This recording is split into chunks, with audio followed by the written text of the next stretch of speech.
This is your news source evening bulletin for today, Thursday the 24th day of May in the year 2018. Here's what we're tracking tonight. The government's chief spokesman, Minister of State Joe Harmon, today made it clear that when it comes to the penalties handed down to persons found guilty of narcotics trafficking, the law is the law. He was at the time responding to questions about the government's position on calls for there to be a decriminalizing of possession of small amounts of marijuana. Mr. Harmon reminded reporters at his post-cabinet press briefing that there is a difference between possession of marijuana and trafficking of marijuana and other illegal drugs. I am not condoning the use of illicit drugs, not even marijuana. I am not making a case for its justification or validating its use. In our law books, it is an offense to have possession or to traffic in illegal substance. There was a current outcry for the decriminalization of small amounts of marijuana in wake of the sentencing of a father of three who was found with 8 grams of marijuana at his home. He pleaded guilty to the charges and was immediately handed down the minimum sentence for the crime which is catered for under the law. The Alliance for Change, which is part of the coalition government, has called for decriminalization of small amounts, but even its elder statesman and executive member Prime Minister Moses Nagamutu has noted that reforms may not target the decriminalizing of marijuana, but will seek to reform sections of the law that will give a magistrate discretion when sentencing. In the education front, as the Rise of the Child Commission continues to advance the interests of Guyanese children, it has expressed concern over the lack of access to secondary education in several areas across the country. The RCC's chairperson, Ms. Alima Nazir, today said she was concerned that many communities are still crying out for a basic thing, like access to secondary education. Moreover, in these communities, whole families are forced to migrate when parents who are serious about educating their children, these families never return to their communities. Nazir was at the time speaking at the opening of a Child Rights and Independence workshop where Prime Minister Moses Nagamutu and Indigenous Peoples Affairs Minister Valerie Garrido-Low were present. Minister Garrido-Low used the opportunity to notify the gathering that the government was thinking about the return of primary tops to these areas and villages where they once operated.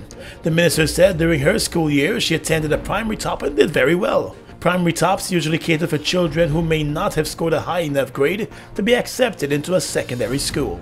Now let's tell you the death toll in the tragic Mother's Day Kuru Kururu accident on the Linden-Susdike Highway has now risen to 4. The Guyana Police Force today informed that 40-year-old Rukmin Indrani of Caneville squatting area died in the hospital last night where she was being treated for multiple serious injuries. She was a passenger in a minibus that was slammed into by a speeding car that had veered into its lane. The driver of that car died a few days ago from multiple injuries. Her young daughter and the man who owned the car are the other 2 victims who died as a result of their injuries. Most of the other accident victims have since been released from the hospital. And finally this evening in the courts, 3 days after a Herstelling man was spotted by neighbors submerging his ex-reputed wife in a trench, he appeared in court today charged with murdering the woman. 33-year-old Danielle Watson appeared in the courtroom of Magistrate Leron Daly this morning and was not required to enter a plea to the indictable capital offense of murder. The court was told that on the 21st of May at Herstelling new housing scheme, Watson murdered his ex-reputed wife Lauti Atwaru called Mona. The two shared a common law relationship for several years, but the woman ended that relationship a few months ago and moved out of their home. However, on Monday she was seen visiting the accused. Neighbors said moments later they heard loud screams for help, and when they rushed out, Watson was spotted submerging the woman in the flooded drain outside his yard. The neighbors rushed to the woman's aid as the accused ran from the scene, but it was too late. She was pronounced dead after being taken to a nearby hospital.